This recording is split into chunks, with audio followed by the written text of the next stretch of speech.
வணக்கம். இன்றைய இந்த ஆழமான அலசலுக்கு உங்களை வரவேற்கிறோம். இன்னைக்கு நாம டேட்டா லேக் ஹவுஸ் பத்தி கொஞ்சம் விரிவாக பார்க்க போறோம். நீங்க பகிர்ந்துகிட்ட தகவல்களை வச்சு தான் இதை அலச போறோம். இது the data lake house explained raw and ready data fusion அப்படிங்கிற ஒரு மூலக்குறிப்பு அடிப்படையாக வச்சிருக்கு. நம்ம நோக்கம் என்னன்னா, இந்த டேட்டா லேக் ஹவுஸ் அப்படிங்கிறது என்ன, எதுக்கு இது முக்கியம்னு தெளிவா புரிஞ்சுக்கிறதா. ஒரு உதாரணத்துக்கு நீங்க இப்படி யோசிச்சு பாருங்களேன். ஏரி பக்கத்துல ஒரு சூப்பரான மாடர்ன் ஸ்மார்ட் வீடு இருக்கு. அந்த வீட்டில் நீங்க வேணும்னா ஏரியிலிருந்து நேரடியாக தண்ணி எடுக்கலாம். அது பக்குவப்படுத்தப்படாத ரா டேட்டா மாதிரி. அதே நேரம் வீட்டுக்குள்ள சுத்திகரிச்ச தண்ணியும் இருக்கும். அது ஒழுங்கமைக்கப்பட்ட ரெடி டேட்டா மாதிரி. டேட்டா லேக் ஹவுஸ்ங்கிறது இந்த மாதிரி ஒரு அமைப்பு தான். சரி, இது சும்மா ஒரு புது வார்த்தையா இல்லை இதில் நிஜமாவே பிரயோஜனம் இருக்கா? வாங்க கொஞ்சம் ஆழமா பார்க்கலாம். முதல்ல நமக்கு ஏற்கனவே தெரிஞ்ச விஷயங்கள்லேருந்து ஆரம்பிக்கலாம். டேட்டா வேர் ஹவுஸ்னு ஒன்று இல்லையா? ஆமா. அது ஒரு லைப்ரரி டாட்ரி எல்லாம் நீட்டா அடுக்கி வகைப்படுத்தி ஒரு கட்டமைப்போட இருக்கும். சரிதான். குறிப்பா பிசினஸ் ரிப்போர்ட்ஸ், டேஷ்போர்ட்ஸ் எடுக்க ரொம்ப வசதியா இருக்கும். அதே நேரம் டேட்டா லேக், அது நீங்க சொன்ன மாதிரி ஒரு பெரிய ஏரி. ஆமா. அதுல எல்லா விதமான டேட்டாவும் இருக்கும். அதாவது structured, unstructured, photo, video, sensor data, social media posts எதுவா இருந்தாலும் சரி, அதோட அசல் வடிவத்திலேயே, அதாவது ரா ஃபார்மேட்ல சேமிச்சு வைப்பாங்க. இது மெஷின் லேர்னிங் மாதிரி விஷயங்களுக்கு ஒரு மூலப்பொருள் கிடங்கு மாதிரி பயன்படுன்னு சொல்றீங்க. கரெக்ட். எதிர்கால ஆராய்ச்சிகளுக்கு அது ரொம்ப முக்கியம். இப்போ இங்க தான் டேட்டா லேக் ஹவுஸ் வருது. இது அந்த ரெண்டு உலகத்தையும் ஒன்னா சேர்க்க முயற்சி பண்ணுது, அப்படிதானே? மிகச்சரியா சொன்னீங்க. அதுதான் இதுல முக்கியமான விஷயமே. நம்ம அந்த ஏரிக்கரை வீட்டு உதாரணத்தையே மறுபடியும் எடுத்துக்கலாம்.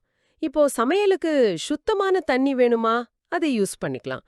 தோட்டத்துக்கு ஏரி தண்ணியே போதுமா, அதை எடுத்துக்கலாம். இல்ல ஒரு விஞ்ஞானி ரெண்டு தண்ணியோட தன்மையும் ஆராய்ச்சி பண்ணணுமா, அதுக்கும் அங்கே வசதி இருக்கு. அதே மாதிரி தான் லேக் ஹவுஸ் டேட்டா லேக்கோட அந்த நெகிழ்வுத்தன்மை, அதாவது ஃப்ளெக்சிபிலிட்டி, அப்புறம் டேட்டா வேர்ஹவுஸோட கட்டமைப்பு, நிர்வாகத்திறன்கள், இது எல்லாத்தையும் ஒரே சிஸ்டம்ல கொண்டு வருது. பக்குவப்படுத்தப்படாத ரா டேட்டாவும் அங்கே இருக்கும். அதே இடத்துல பகுப்பாய்வுக்கு தயாரா இருக்கிற கட்டமைக்கப்பட்ட டேட்டாவும் கிடைக்கும். ஓஹோ, அப்போ இதுல பெரிய பிரேக் த்ரூ என்னன்னா, அந்த மூலக்குறிப்புல சொன்ன மாதிரி ரெண்டு விதமான டேட்டாவையும், அதாவது ஏஎம்எல் யூஸ் பண்ற ரா டேட்டா, அப்புறம் பிஐ டூல்ஸ் யூஸ் பண்ற ஸ்ட்ரக்சர்டு டேட்டா, இது ரெண்டையும் ஒரே இடத்துல வச்சு அந்த சிக்கலான இடிஎல் ப்ராசஸ்லாம் இல்லாம யூஸ் பண்றது தான் கரெக்டா? ஆமா, அதுதான். அது நேரத்தையும் செலவையும் ரொம்பவே மிச்சப்படுத்துது. ஒரு முழுமையான பார்வைய வேகமா பார்க்க முடியுது. இதுதான் முக்கியமான பாயிண்ட் போல. ஆமா, அந்த ஒருங்கிணைப்பு தான் இதுக்கு பவர் கொடுக்குது. முன்னெல்லாம் டேட்டாவை லேக்ல இருந்து வேர்ஹவுஸ்க்கு மாத்தணும், கிளீன் பண்ணணும், மாத்தி அமைக்கணும். இதுக்கெல்லாம் நிறைய நேரம், பணம், ஆளெல்லாம் தேவைப்படும். லேக் ஹவுஸ் இந்த தடங்களை எல்லாம் குறைக்க முயற்சி பண்ணுது. சரி, இந்த ஒருங்கிணைப்பால வேற என்ன நன்மைகள்? நீங்க சொன்ன மாதிரி ரெண்டு சிஸ்டம் தனியா மேனேஜ் பண்றதுக்கு பதிலா ஒன்னு போதுங்கிறது ஒரு பெரிய பிளஸ். நிர்வாகம் ஈஸியாகும் இல்லையா? நிச்சயமா, அது ஒரு பெரிய விஷயம். அது மட்டும் இல்ல, நீங்க சொன்ன அந்த இடிஎல் ப்ராசஸ் குறையறதால இல்ல இல்லாம போறதால செலவும் நேரமும் கணிசமா மிச்சமாகுது. டேட்டாவை காப்பி பண்றது, மாத்துறது, லோட் பண்றது, இந்த வேலையெல்லாம் குறையும் போது டேட்டா அனலிஸ்ட், சயின்டிஸ்ட் எல்லாரும் அவங்க வேலையான அனாலிசிஸ்ல அதிக கவனம் செலுத்த முடியும். சும்மா இடிஎல் ஓடி முடியறதுக்காக மணிக்கணக்குல யார்தான் காத்துக்கிட்டு இருக்க விரும்புவாங்க? அதுவே ஒரு பெரிய ரிலீஃப். அடுத்ததா நெகிழ்வுத்தன்மை, அதாவது ஃப்ளெக்சிபிலிட்டி. அது எப்படி இதுல வருது? இது ரொம்ப முக்கியம். இப்போ டேட்டா சயின்டிஸ்ட் இருக்காங்கன்னு வச்சுக்கோங்க. அவங்களுக்கு புதுசா ஏதாவது கண்டுபிடிக்கணும்னா அந்த மூலத்தரவு, அதாவது ரா டேட்டா தேவைப்படலாம். மிஷின் லேர்னிங் மாடல் ட்ரெயின் பண்ணவோ இல்ல ரொம்ப ஆழமா அனாலிசிஸ் பண்ணவோ அந்த ரா டேட்டாவை நேரடியா அவங்க யூஸ் பண்ணிக்கலாம். அதே நேரம் பிசினஸ் அனலிஸ்ட்ஸ் இருக்காங்க இல்லையா, இல்ல பிசினஸ் யூசர்ஸ், அவங்களுக்கு டெய்லி சேல்ஸ் ரிப்போர்ட், மாசக்கணக்கு இதெல்லாம் பார்க்கணும். அவங்க ஏற்கனவே ரெடியா இருக்கிற ஸ்ட்ரக்சர்ட் டேட்டாவை எஸ்கியூஎல் மாதிரியான டூல்ஸ் வச்சு ஈஸியா எடுத்துக்கலாம். ஆக ஒரே பிளாட்ஃபார்ம்ல வேற வேற தேவை இருக்கிற வேற வேற ஆட்கள் யூஸ் பண்ணிக்க முடியுது. இது அந்த ஏஐ பிளஸ் பிஐ டுகெதருங்கிறத உண்மையாக்குது. மூலக்குறிப்பும் அதான் சொல்லுது. ஆமா, ஆர்டிஃபிஷியல் இன்டெலிஜென்ஸ், அதாவது ஏஐ, அப்புறம் பிசினஸ் இன்டெலிஜென்ஸ் பிஐ, இது ரெண்டுமே இன்னைக்கு பிசினஸ்க்கு தேவை. லேக் ஹவுஸ் ரெண்டையும் ஒரே இடத்துல கொடுக்குது. இது இப்போ இருக்கிற தேவைகளை பூர்த்தி பண்றது மட்டும் இல்லாம ஒரு கம்பெனியை எதிர்காலத்துக்கும் தயார்படுத்துது. நாளைக்கு புதுசா டேட்டா வரலாம், புது டெக்னாலஜி வரலாம். லேக் ஹவுஸ் மாதிரி ஒரு ஃபிளெக்சிபிள் சிஸ்டம் இருந்தா பெரிய அளவுல மாத்தாமலே இதெல்லாம் உள்ள கொண்டு வர முடியும். ஒரு மாதிரி ஃபியூச்சர் ப்ரூஃப் அப்ரோச்னு சொல்லலாம். அப்போ இது எல்லா கம்பெனிக்குமே தேவையா? இல்ல எந்த மாதிரி சூழல் இது ரொம்ப கரெக்டா இருக்கும்? எப்போ ஒரு கம்பெனி லேக் ஹவுஸை பத்தி யோசிக்கணும்? நல்ல கேள்வி. மூலக்குறிப்பு படி பார்த்தா ஒரு கம்பெனிக்கு ரா டேட்டாவை வச்சு ஆழமா அனாலிசிஸ் பண்ண வேண்டிய தேவை இருக்குன்னு வச்சுக்கோங்க. உதாரணத்துக்கு கஸ்டமர் எப்படி நடந்துப்பாங்கன்னு கணிக்கிற எம்எல் மாடல்ஸ் மாதிரி. அதே நேரம் டெய்லி சேல்ஸ் எவ்வளோன்னு டேஷ்போர்ட்ல பார்க்கணுங்கிற மாதிரி பிஐ தேவையும் இருக்குன்னா அப்போ லேக் ஹவுஸ் ஒரு நல்ல சாய்ஸா இருக்கும். குறிப்பா ஒரு கம்பெனி ரொம்ப அதிகமான பலதரப்பட்ட டேட்டாவை கையாளும் போது, எப்படின்னா ஃபேக்டரியில இருக்கிற ஐஓடி டிவைஸ்ல இருந்து வர டேட்டா, வெப்சைட்ல யார் என்ன பார்க்கறாங்கங்கிற click stream data, videos, social மீடியால வர்ற கமெண்ட்ஸ், இதையெல்லாம் சேமிக்கணும், ஆராயணும். ஆனா அதே சமயத்துல ரெகுலர் பிசினஸ் ரிப்போர்ட்டும் வேணும்னா லேக் ஹவுஸ் ரொம்ப யூஸ்ஃபுல்லா இருக்கும். இன்னொரு முக்கியமான காரணம், தனித்தனியா ஒரு பெரிய டேட்டா லேக்கையும் ஒரு பவர்ஃபுல்லான டேட்டா வேர்ஹவுஸையும் உருவாக்கி அதை மெயின்டைன் பண்றதுங்கிறது டெக்னிக்கலா பார்த்தாலும் சரி, செலவு விஷயமா பார்த்தாலும் சரி ரொம்ப கஷ்டம். அப்படி இருக்கும்போது லேக் ஹவுஸ் ஒரு ஒருங்கிணைஞ்ச இன்னும் திறமையான மாற்றா தெரியுது. ஆமா, அது லாஜிக்கலா இருக்கு. சரி, இந்த பவர்ஃபுல் சிஸ்டமை யார் யார் யூஸ் பண்றாங்க? இதனால யாருக்கெல்லாம் பிரயோஜனம்? மூலக்குறிப்புல இதை பத்தியும் சொல்லியிருந்தாங்க. ஆமா, நிறைய பேர் இதனால பயனடைறாங்க. முதல்ல பிசினஸ் அனலிஸ்ட்ஸ். இவங்க ரெகுலர் ரிப்போர்ட்ஸ், டேஷ்போர்ட்ஸ், அந்த கேபிஐ எல்லாம் பார்க்கறதுக்கு லேக் ஹவுஸ்ல இருக்கிற அந்த ஸ்ட்ரக்சர்ட் ஆர்கனைஸ்டு டேட்டாவை யூஸ் பண்றாங்க. அவங்களுக்கு வேகமா பதில் வேணும். அடுத்ததா டேட்டா சயின்டிஸ்ட். அவங்களுக்கு தான் இந்த ரா டேட்டா மேல ஆர்வம் ஜாஸ்தி இருக்கும் இல்லையா? ஆமா, புது ட்ரெண்ட்ஸ் கண்டுபிடிக்க, ஏஎம்எல் மாடல்ஸ் உருவாக்க, இல்ல சிக்கலான கேள்விகளுக்கு பதில் தேட அவங்க ரா டேட்டாவையும் இல்ல தேவைப்பட்ட ஆர்கனைஸ் டேட்டாவையும் யூஸ் பண்ணுவாங்க. அவங்களுக்கு ஆழமா போகணும். அப்புறம் டேட்டா என்ஜினியர்ஸ். இவங்க தான் இந்த மொத்த சிஸ்டமுக்கான டேட்டா பைப்லைன்ஸ் எல்லாம் உருவாக்கி மேனேஜ் பண்றவங்க. டேட்டா சரியா உள்ள வருதா, ஸ்டோர் ஆகுதா, யூஸ் பண்ற மாதிரி மாறுதான்னு பாத்துக்கிறது இவங்க வேலை. லேக் ஹவுஸ் ஒரே சிஸ்டமா இருக்கிறதால டேட்டா ஃப்ளோவை மேனேஜ் பண்றதே இவங்களுக்கு கொஞ்சம் சுலபமா இருக்கும். கடைசியா எக்ஸிகியூட்டிவ்ஸ், பிசினஸ் லீடர்ஸ் கிடைக்குது. பிஏ ரிப்போர்ட்ஸ்லேருந்து வர்ற தகவல்களையும் ஏஐ மூலமா கிடைக்கிற கணிப்புகளையும் ஒன்னா வச்சு பார்த்து முடிவெடுக்க இது ஹெல்ப் பண்ணுது. சுருக்கமா சொன்னா, வேற வேற ஸ்கில்ஸ், வேற வேற தேவை இருக்கிற பல டீம்ஸ் ஒரே டேட்டா சோர்ஸ அவங்களுக்கு வேணுங்கிற ஃபார்மேட்ல அவங்களுக்கு பிடிச்ச டூல்ஸ் வச்சு ஆக்சஸ் பண்ண முடியுது. ஆமா, அந்த ஒருங்கிணைப்பு தான் லேக் ஹவுஸோட ஸ்பெஷாலிட்டியே. சரி, இது எப்படி வேலை செய்யுது, அதோட செயல்பாடு, அந்த ஸ்டெப்ஸ் பத்தி பேசலாமா? மூலக்குறிப்புல இருந்ததே. கண்டிப்பா. பொதுவா ஒரு 4 முக்கியமான ஸ்டெப்ஸ் இருக்கு. முதல்ல இன்ஜெஸ்ட், அதாவது பல இடங்கள்ல இருந்து வர்ற டேட்டாவை, அது ஸ்ட்ரக்சர்டா இருக்கலாம் லைக் சேல்ஸ் ரெக்கார்ட்ஸ், இல்ல அன்ஸ்ட்ரக்சர்டா இருக்கலாம் லைக் வீடியோஸ், கஸ்டமர் கால் ரெக்கார்டிங்ஸ். இதையெல்லாம் லேக் ஹவுஸ் சிஸ்டம்குள்ள கொண்டு வரது. ரெண்டாவது ஸ்டெப்பு ஸ்டோர். இந்த உள்ள வந்த டேட்டாவை, குறிப்பா ரா டேட்டாவை அதோட ஒரிஜினல் ஃபார்மேட்லயே பொதுவா கம்மி செலவுல ஆனா நிறைய ஸ்டோர் பண்ணக்கூடிய ஆப்ஜெக்ட் ஸ்டோரேஜ் மாதிரி இடத்துல சேமிக்கிறது. இது டேட்டா லேக்கோட அடிப்படை அம்சம். மூணாவது, இதுதான் லேக் ஹவுஸோட முக்கியமான விஷயம், ஆர்கனைஸ். இப்படி சேமிச்ச ரா டேட்டா மேலேயே அதை ஈஸியா கண்டுபிடிக்க, கேள்வி கேட்க குவேரி வசதியா ஒரு கட்டமைப்பையும் மெட்டாடேட்டாவையும் சேர்க்கிறது. இது டேட்டா வேர்ஹவுஸ் திறனை கொண்டு வருது. இதுல முக்கியமா கவனிக்க வேண்டியது, மூலக்குறிப்பு சொல்ற மாதிரி டேட்டாவை வேற இடத்துக்கு நகர்த்தாம அதே ஸ்டோரேஜ் மேலேயே இந்த கட்டமைப்பை உருவாக்குறாங்க.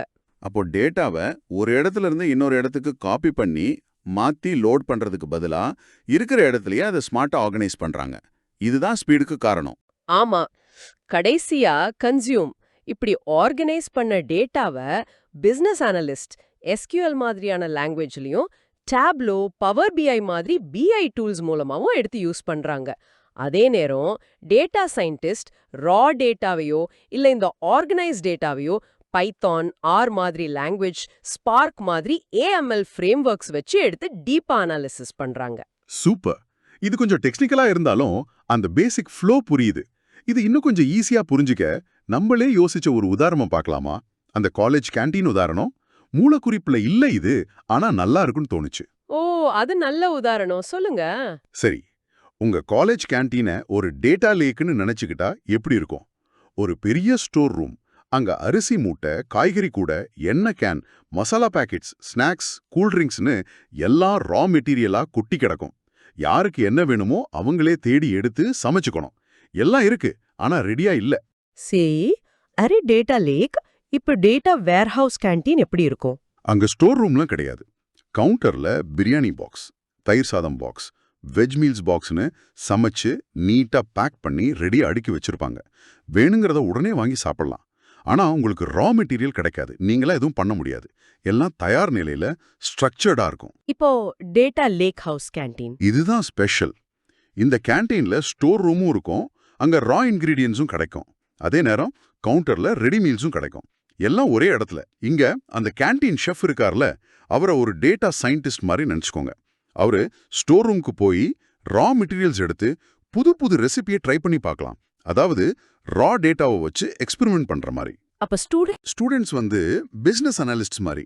அவங்களுக்கு பசிக்குது, உடனே சாப்பிடணும். அவங்க நேரா கவுண்டருக்கு போய் ரெடியா இருக்கிற பிரியாணி பாக்ஸை வாங்கி சாப்பிடுவாங்க. பிரியாணி குவிக் இன்சைட்ஸ் மாதிரி. அவங்களுக்கு உடனே தீர்வு வேணும். ஆக lake house canteen equivalent to raw material plus ready meals, எல்லாம் ஒரே இடம். இது அந்த ரா பிளஸ் ரெடி கான்செப்டை புரிஞ்சுக்க ஹெல்ப் பண்ணும்னு நினைக்கிறேன். ரொம்ப நல்ல உதாரணம். எளிமையா புரியுது. இப்போ இத ஒரு பெரிய பிசினஸ் சூழ்நிலைக்கு பொருத்தி பார்க்கலாமா? மூலக்குறிப்புல இல்லாட்டியும் ஒரு வால்மார்ட் இல்ல அமேசான் மாதிரி பெரிய ரீட்டைல் கம்பெனியை கற்பனை பண்ணிக்குவோம். அவங்க கிட்ட எங்கெந்தெல்லாம் டேட்டா வரும் நினைச்சாலே தலை சுத்துதே. ஆமா, கடைகள்ல நடக்கிற சேல்ஸ் டிரான்சாக்ஷன்ஸ், கஸ்டமர்ஸ் வெப்சைட்ல என்ன பார்க்கறாங்க, தேடுறாங்க, கார்ட்ல சேர்க்கறாங்க, கிளிக் ஸ்ட்ரீம் டேட்டா. ஸ்டாக்ல என்ன பொருள் எவ்ளோ இருக்கு, inventory levels, customer reviews, feedback, social மீடியால அவங்கள பத்தி என்ன பேசுறாங்க, கடையில இருக்கிற ஸ்மார்ட் ஷெல்ஃப் சிக்னல்ஸ், குடவுன்ல இருக்கிற temperature sensors, IoT sensor data, இப்படி ஏகப்பட்ட வகையில பெரிய அளவுல டேட்டா வந்துகிட்டே இருக்கும். இந்த அத்தனை டேட்டாவும் எங்க போவோம்? இதெல்லாம் நேரா அவங்களோட டேட்டா லேக் ஹவுஸ்க்கு வந்து சேரும். அங்க இந்த ரா டேட்டா, உதாரணத்துக்கு ஒவ்வொரு கிளிக்கோட log files, customer comments, sensor signals அதோட ஒரிஜினல் ஃபார்மேட்லயே ஸ்டோர் ஆகும். இது லேக் பார்ட். அதே நேரம் இந்த ரா டேட்டால இருந்து பிசினஸ் யூசேஜ்க்கு தேவையான ஆர்கனைஸ்ட் ஸ்ட்ரக்சர்ட் டேட்டாவும் உருவாக்கப்படும். எப்படின்னா ஒவ்வொரு பொருளோட daily sales count, weekly profit, customer type வாரியா என்ன வாங்குறாங்கங்கிற மாதிரி தகவல்கள் டேபிள்ஸா உருவாக்கப்படும். இது வேர்ஹவுஸ் பார்ட். இப்போ அந்த வேற வேற யூசர்ஸ் எப்படி இது யூஸ் பண்ணுவாங்க? இங்கதான் அந்த ஒருங்கிணைப்போட பலன் தெரியுது. பிசினஸ் அனலிஸ்ட் சேல்ஸ் டேஷ்போர்டை பார்த்து போன வாரம் எந்த பொருள் ஜாஸ்தி வித்துச்சு, எந்த ஏரியால சேல்ஸ் கம்மி, இந்த மாதிரி கேள்விக்கு பதில் தேடுவாங்க. அவங்க அந்த ஸ்ட்ரக்சர்டு டேபிள்ஸை யூஸ் பண்ணுவாங்க. டேட்டா சயின்டிஸ்ட்ஸ் என்ன பண்ணுவாங்க? அவங்க ஒரு கஸ்டமர் என்னெல்லாம் பார்த்திருக்காங்கிற ரா கிளிக் ஸ்ட்ரீம் டேட்டாவை வச்சு அவருக்கு அடுத்து என்ன பிடிக்கும்னு ரெக்கமெண்ட் பண்ற ஒரு ML மாடல், ப்ராடக்ட் ரெக்கமெண்டேஷன் என்ஜினை உருவாக்கலாம்.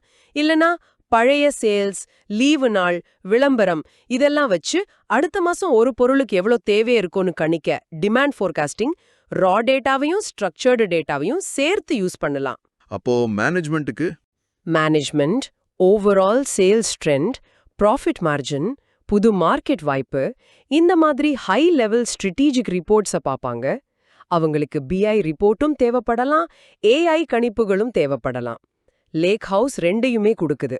அப்படியேனா இந்த லேக் ஹவுஸ் மூலமா அந்த ரீட்டைல் கம்பெனிக்கு கிடைக்கிற நிஜமான பிசினஸ் வேல்யூ என்ன? நிறைய இருக்கு. கஸ்டமர்ஸ்க்கு ரொம்ப கரெக்டான பர்சனலைஸ்ட் ரெக்கமெண்டேஷன்ஸ் கொடுத்து சேல்ஸ் அதிகப்படுத்தலாம். தேவை எவ்வளோன்னு முன்னாடியே கணிக்கிறதால கரெக்ட் டைம்ல கரெக்ட் அளவு ஸ்டாக் வைக்கலாம். ஆப்டிமைஸ்ட் இன்வென்ட்ரி, வேஸ்டேஜ் குறையும். போட்டியாளர் வேலை, அப்போதைய தேவைக்கு ஏத்த மாதிரி விலைய மாத்தலாம். டைனாமிக் பிரைசிங், கஸ்டமர்ஸ் என்ன விரும்புறாங்க, எப்படி வாங்குறாங்கன்னு ஆழமா புரிஞ்சுக்கிட்டு மார்க்கெட்டிங்கை இன்னும் பெட்டரா பண்ணலாம். டார்கெட்டட் மார்க்கெட்டிங், கஸ்டமர் சர்வீஸையும் இம்ப்ரூவ் பண்ணலாம். இதுவே வெறும் டேட்டா லேக்கா இருந்தா ரா டேட்டாவை வச்சு ML பண்ணலாம். ஆனா உடனே சேல்ஸ் ரிப்போர்ட் எடுக்க கஷ்டம். வெறும் வேர்ஹவுஸா இருந்தா ரிப்போர்ட் எடுக்கலாம். ஆனா அந்த ரா கிளிக் ஸ்ட்ரீம் டேட்டாவையோ கஸ்டமர் கமெண்ட்ஸையோ வச்சு டீப் AI அனாலிசிஸ் பண்றது கஷ்டம். லேக் ஹவுஸ் ரெண்டையும் ஒரே இடத்துல செய்ய வைக்குது. இதுதான் முக்கிய வித்தியாசம். மிகச்சரியா புரிஞ்சுக்கிட்டீங்க. அதுதான் இந்த சிஸ்டமோட அடிப்படை நோக்கமே. ஆக இந்த விரிவான அலசல் மூலமா டேட்டா லேக் ஹவுஸ் பத்தி நாம என்ன தெரிஞ்சுக்கிட்டோன்னு ஒரு சின்ன ரீகேப் பார்க்கலாம். இது டேட்டா லேக்கோட ஃப்ளெக்சிபிலிட்டி, பெரிய அளவுல பல வகை டேட்டாவை ஹேண்டில் பண்ற திறன், அப்புறம் டேட்டா வேர்ஹவுஸோட ஸ்ட்ரக்சர், கவர்னன்ஸ், SQL மாதிரி டூல்ஸ் வச்சு ஈஸியா கொரி பண்ற திறன். இது ரெண்டையும் ஒன்னா சேர்க்கிற ஒரு மாடர்ன் டேட்டா மேனேஜ்மெண்ட் பிளாட்ஃபார்ம். ஆமா, இது தனித்தனி சிஸ்டம்ஸ் வச்சிருக்கிறதுனால வர சிக்கல்களையும் செலவுகளையும் குறைக்குது. ரொம்ப முக்கியமா பிசினஸ் இன்டெலிஜென்ஸ் BI மற்றும் ஆர்டிஃபிஷியல் இன்டெலிஜென்ஸ் AI இது ரெண்டையும் ஒரே டேட்டா செட் மேல ஒரே சிஸ்டம்ல செய்ய வழி கொடுக்குது. இதனால கம்பெனிங்க அவங்க டேட்டால இருந்து வேகமாவும் முழுமையாவும் வேல்யூ எடுக்க முடியுது. நீங்க இத பத்தி தெரிஞ்சுக்கிறது ஏன் முக்கியம்னா, நாம டெய்லி யூஸ் பண்ற சர்வீஸ் கொடுக்கிற பெரிய கம்பெனிங்க அந்த ரீட்டைல் உதாரணம் மாதிரி இந்த மாதிரி டெக்னாலஜி தான் யூஸ் பண்றாங்க. ஒருவேளை நீங்க டெக்னாலஜி ஃபீல்ட்ல இருந்தாலோ இல்ல உங்க கம்பெனி நிறைய டேட்டா ஹேண்டில் பண்றதா இருந்தாலோ இந்த ஸ்ட்ராட்டஜிஸ் பத்தி புரிஞ்சுக்கிறது அவசியம். டேட்டாவோட மதிப்பு நாளுக்கு நாள் அதிகமாயிட்டே போகுது. அதிலிருந்து முழு மதிப்பை எப்படி எடுக்கிறதுங்கிறதுக்கான ஒரு வழிதான் இந்த லேக் ஹவுஸ். குறிப்பா எல்லா வகையான டேட்டால இருந்தும் அது எவ்வளோ ஆர்கனைஸ்டா இல்லாம இருந்தாலும் சரி, எவ்வளோ சிக்கலா இருந்தாலும் சரி, அதுல இருந்து யூஸ்ஃபுல்லான இன்சைட்ஸ் எடுக்கிற திறனை இது கொடுக்குது. சரி, நீங்க யோசிக்கிறதுக்காக ஒரு கேள்வி. Data lake house data scientist, business analyst மாதிரி வேற வேற ஸ்கில்ஸ், நோக்கங்கள் உள்ளவங்களை ஒரே டேட்டா என்வாயன்மெண்ட்டுக்குள்ள கொண்டு வருதுன்னு பார்த்தோம். இவங்க ஒரே டேட்டாவை வேற வேற ஆங்கிளில் வேற வேற டூல்ஸ் வச்சு ஆராயும் போது என்ன மாதிரி புதுவிதமான கூட்டு முயற்சிகள், அதாவது கொலாபரேஷன்ஸ் உருவாகும்? இல்ல நம்ம எதிர்பார்க்காத தற்செயலான கண்டுபிடிப்புகள் ஏதாவது வெளிவர வாய்ப்பு இருக்கா? என்ன நினைக்கிறீங்க? நல்ல கேள்வி. ஒருவேளை ஒரு பிசினஸ் அனலிஸ்ட் பாக்குற டேஷ்போர்ட்ல ஏதோ ஒரு வித்தியாசமான ட்ரெண்ட் தெரியுதுன்னு வச்சுக்கோங்க. அத அவரு ஒரு டேட்டா சயின்டிஸ்ட் கிட்ட சொன்னா, அந்த சயின்டிஸ்ட் ரா டேட்டாவை போய் பார்த்து அதோட உண்மையான காரணம் என்னன்னு கண்டுபிடிக்கலாம். இதுவே தனித்தனி சிஸ்டம்ஸ்ல இருந்து இது நடந்திருக்காது இல்லையா? அந்த மாதிரி உரையாடல்கள்ல இருந்து புது ஐடியாஸ் பிறக்கலாம். நல்ல பாயிண்ட். சரி, இன்னைக்கு இந்த ஆழமான அலசல் டேட்டா லேக் ஹவுஸை பத்தி ஒரு தெளிவான புரிதலை உங்களுக்கு கொடுத்துருக்கோன்னு நம்புறோம். நீங்க ஷேர் பண்ண மூலக்குறிப்புல இருந்து முக்கியமான விஷயங்களை தொகுத்து வழங்கியிருக்கோம். மீண்டும் அடுத்த ஒரு சுவாரஸ்யமான தேடலோட சந்திக்கலாம். நன்றி.